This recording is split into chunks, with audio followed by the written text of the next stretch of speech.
नमस्कार दोस्तों, मोरपन लेबोरेटरी के अंदर इन्वेस्ट करना चाहते हैं या निवेश कर चुके हैं तो आपके लिए ये वीडियो खास हो सकती है, क्योंकि इसके अंदर हम बताने वाले हैं कि आखिर ये स्टॉक अब आने वाले समय में आपको कितना रिटर्न देने वाला। तो उसके पहले आपको बता दूं कि अगर आप पहली बार चैनल पर विजिट कर रहे हैं तो सब्सक्राइब जरूर कर लीजिए बेल आइकन के साथ। दोस्तों, अगर मोरपन लेबोरेटरी की बात करें तो अभी इसने रिसेंट जो हाई लगाया था हमें सितंबर के महीने में देखने को मिला था, नियर अराउंड 101 रुपये का था और अभी नियर अराउंड 66 पे काम कर रहा है। दोस्तों, अगर हम इसकी टोटल रिटर्न अभी पिछले कुछ टाइम से देखें तो यहाँ से ये जो सस्ता हमें मिल रहा है वो 36% के करीब सस्ता हमें स्टॉक मिल रहा है। लेकिन क्या हमें इस लेवल पे लेना चाहिए? क्या इस लेवल से ये ऊपर की तरफ जाएगा या नहीं जाएगा? चलिए ये सारा डिटेल में हम समझते हैं, लेकिन सबसे पहले हम लोग समझेंगे कि आखिर ये कंपनी फंडामेंटली स्ट्रांग है या नहीं है। तो आप लोगों को मैं ये जरूर कहना चाहूंगा कि सबसे पहले आप प्रमोटर की होल्डिंग देखिए, जो कि इसका ऑनर आप कह सकते हो। तो यहाँ पर देखो 38%, 38%, 38, 35, यानी कि प्रमोटर ने कहीं ना कहीं माल जो है वो सितंबर के महीने में बेच दिया था, जब हमें इसने टॉप लगाते हुए देखा था। अगर प्रमोटर ऊपर की तरफ बेच के निकल चुका है तो फिर अब हम क्या करें? क्या ये बर्बाद हो जाएगी कंपनी? ऐसा नहीं है। हमें अब देखना है कि नीचे की तरफ कहां प्रमोटर ने बाइंग की थी, तो उसके ऊपर ध्यान रखेंगे। देखो, अगर प्रमोटर ने बेचा था तो हमें F5 का डेटा देखना है, क्या इन्होंने खरीदा है। तो देखो यहाँ पे F5 ने थोड़ा थोड़ा माल जो है वो खरीदा है, यानी कि प्रमोटर ने अगर बेचा था तो F5 ने खरीद लिया, तो इसका नेगेटिव इंपैक्ट नहीं देखने को मिलेगा ज्यादा समय के लिए। इसके अलावा अगर हम DIs की बात करें तो इन्होंने भी थोड़ा माल बेचा था, तो यानी कि F5 ने खरीद लिया। पब्लिक की बात करें तो इन्होंने माल खरीदा है। इसका मतलब यह है कि प्रमोटर ने बेचा, F5 ने थोड़ा खरीदा और पब्लिक ने खरीदा।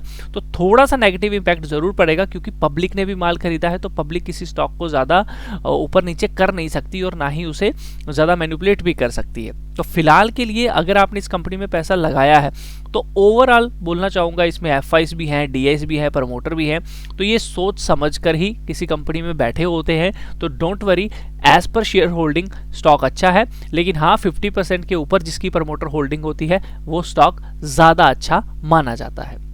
दोस्तों, अगर इसमें हम म्यूचुअल फंड की बात करें तो कोई ज़्यादा निवेश उनका है नहीं, ये आप लोग देख सकते हो 2 ही हैं, बट उनकी परसेंटेज ना के बराबर ही देखने को मिल रही है। लेकिन फिर भी F5 DIs हैं, तो ये भी एक अच्छा प्लस पॉइंट है। दोस्तों, कंपनी का रेवेन्यू अच्छा खासा है। नेट प्रॉफिट देखोगे तो कहूँगा ऊबड़ खबड़ है, यानी कि इतना अच्छा खासा नहीं है, ग्रोइंग नहीं है। और कंपैरिजन में अगर आप देखोगे तो भैया कोई ज़्यादा मार्जिन के साथ कंपनी नहीं काम कर रही है, यानी कि रेवेन्यू बहुत ज़्यादा है एज़ कम्पेयर टू प्रॉफिट। अगर हम नोटिस करें, ठीक है, प्रॉफिट बड़ा कम है और रेवेन्यू बड़ा ज़्यादा है, तो कंपनी को कहीं ना कहीं इसे कंट्रोल करना चाहिए। इसके अलावा कंपनी के ऊपर अगर हम कैश फ्लो देखें तो भैया एज पर जैसे इसका प्रॉफिट है, कैश फ्लो काफ़ी अच्छा है, हमें अच्छा खासा देखने को मिला। 2022-2023 में नेगेटिव था, बट तो मार्च 24 में दोबारा से प्लस में आ चुका है, तो ये एक अच्छा पॉइंट है।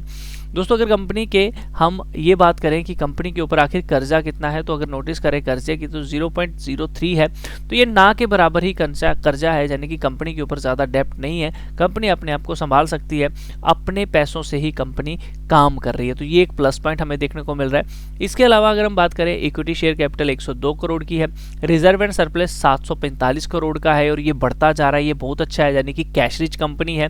बाकी long term short term borrowing आप देख ही सकते हो, 25 करोड़ है, 3.36 करोड़ है, तो ये कोई ज़्यादा नहीं है। बाकी ट्रेड पेबल 295 करोड़ इन्होंने आगे देने हैं लोगों के, तो कोई बात नहीं, अगर ये है तो कहीं ना कहीं लेने भी होंगे।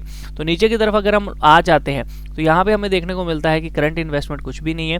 इन्वेंट्री काफ़ी अच्छी है इनकी, 248.59 करोड़। देखिए, करंट इन्वेस्टमेंट का ये मतलब नहीं होता कि इन्होंने इन्वेस्टमेंट नहीं की हुई, इनको बिजनेस नहीं है। देखो, मतलब काम कर रहे हैं, अभी करंट कुछ भी नया नहीं इन्वेस्ट किया है, ठीक है। तो इन्वेंट्री देखिए 248 करोड़ की इनके पास बहुत अच्छी है। ट्रेड रिसीवेबल यानी कि पैसा आने वाला जो है 324 करोड़ है।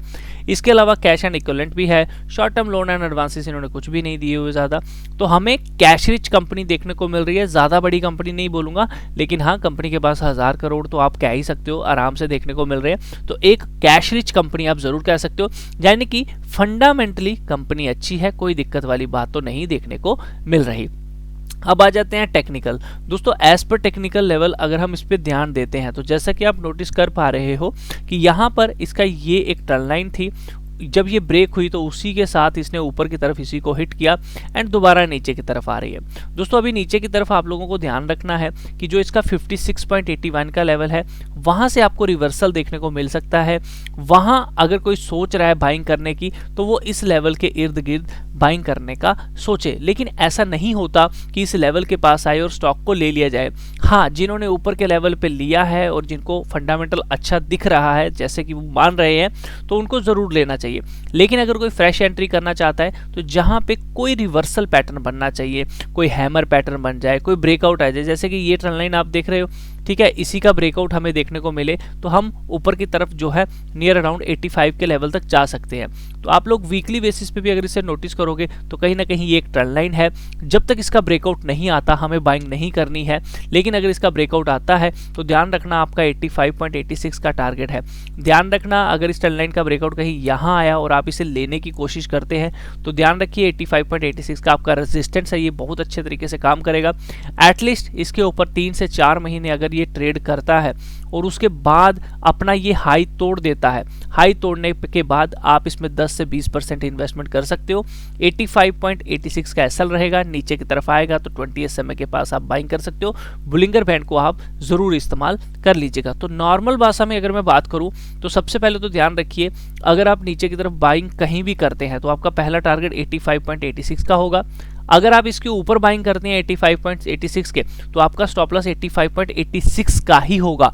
इससे बड़ा स्टॉप लॉस नहीं रखना है, इससे बड़ा रखोगे तो आप ट्रैप हो जाओगे। नीचे की तरफ जो पहली बाइंग देखने को मिलेगी वो 56.81 के पास मिलेगी। अगर कोई एवरेज करना चाहता है, बड़ा प्लेयर भी आया तो वो यहाँ पे करेगा। उसके बाद इसमें बहुत अच्छा लेवल है 38 से 39 रुपीज़ का, यहाँ पे भी आपको बड़े प्लेयर की एंट्री दिखेगी। और लास्ट ऑप्शन है 32.43 का। जो लोग कंजर्वेटिव हैं, रिस्क नहीं लेना चाहते, वो हमेशा रिवर्सल पे ही बाइंग करें, अदरवाइज अवॉइड कर सकते हैं। बाकी आप इस तरह से ट्रेंड लाइन को जरूर ड्रॉ करें, जैसे ही ब्रेकआउट दिखे आप बाइंग कर सकते हैं। लेकिन फिर बोलना चाहूँगा 85 एक बड़ा रेजिस्टेंस का काम करेगा। जब तक इसके ऊपर 2 से 3 महीने सस्टेन नहीं करेगा ये आप लोगों को ट्रैप करता रहेगा। हो सकता है थोड़ा सा ऊपर जाए फिर नीचे आ जाए, तो कम से कम हमें 3 महीने की क्लोजिंग इसके ऊपर चाहिए, क्योंकि कहीं ना कहीं इसी लेवल के ऊपर लोग जो हैं वो ट्रैप हुए पड़े हैं और हमें इसके ऊपर निकलने पे ही एक अच्छा रिटर्न मिलेगा। ये लेवल जो है ब्रेक होने के चांसेस या फिर ऊपर की तरफ जो टर्न ये स्टॉक जब करेगा तो हो सकता है आपको सितंबर में ही नियर अराउंड दोबारा से एक रिवर्सल देखने को मिले। यहीं से इसका टॉप बना था, यहीं से इसका बॉटम बन सकता है। तो अगले सितंबर 2025 तक आप वेट कर सकते हैं वहीं पे, क्योंकि ये पैटर्न भी ट्रायंगल पैटर्न खत्म हो रहा है और यहाँ से आपको ब्रेकआउट जो है वो देखने को मिलेगा। और पॉसिबिलिटी होगी कि उस टाइम पे ये 85 भी ब्रेक करके ऊपर की तरफ जाए और 140 तक के आपको टारगेट आने वाले समय में दे सकता है। और नियर अराउंड अगर आप इसे अच्छे समय के लिए रखते हैं तो अच्छा खासा रिटर्न देने का दम तो ये कंपनी रखती ही है। तो आप लोग इसे ज़रूर अपनी वॉच लिस्ट पे रखिए, क्योंकि कहीं ना कहीं ये लेवल के पास आने की कोशिश कर रहा है और ट्रैप नहीं होना है, हमेशा स्टेशन पे ही एंट्री करनी है। दोस्तों वीडियो अच्छा लगा लाइक ज़रूर करना, शेयर ज़रूर करना। इसी तरह की और वीडियोस पाने के लिए आप चैनल को भी सब्सक्राइब कर सकते हो बेल आइकन के साथ। मिलता हूँ आपको नेक्स्ट वीडियो में, तब तक के लिए अपना ख्याल